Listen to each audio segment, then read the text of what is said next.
तो तुर मुर माया के उम्र बढ़त न, अब तो तुर मुर माया के उम्र बढ़त न।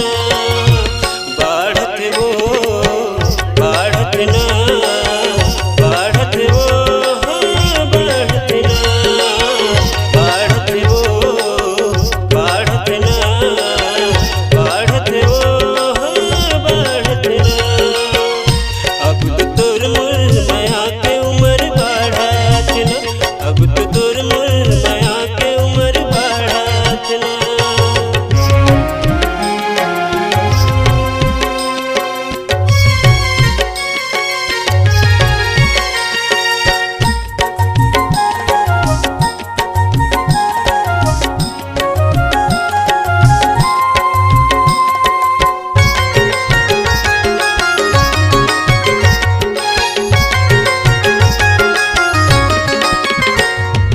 एक महीना दू महीना हो गए पूरा साल हो, कब होई मिलन हमरो मन होते अड़तान हो, कब होई मिलन हमरो मन होते अड़तान हो।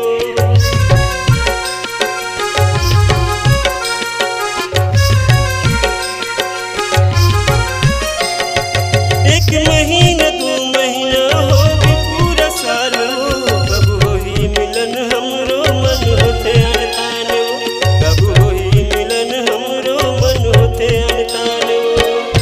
अब तो मैं नदिया नरवा कस बहावत है ना, अब तो तुर मुर माया के उम्र बढ़त न।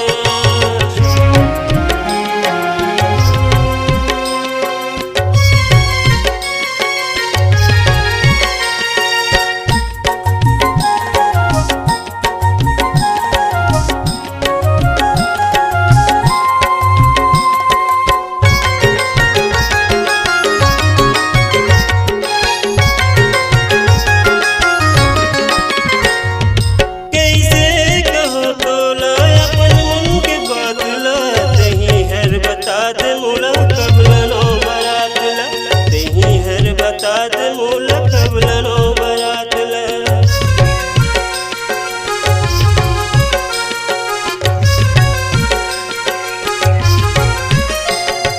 कैसे कहो तोला अपन मन के बातला, तही हर बता दे मोला कबला नो बरातला, तही हर बता दे मोला कबला नो बरातला।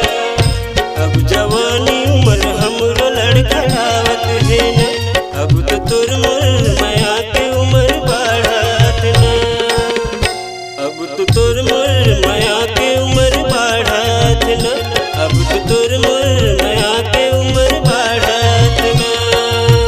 बढ़त वो बढ़त न, बढ़त वो बढ़त न, बढ़त वो बढ़त न, बढ़त वो बढ़त न। अब तो तुर मुर माया के उम्र बढ़त न, अब तो तुर मुर माया के उम्र बढ़त न, अब तो तुर मुर माया के उम्र बढ़त न।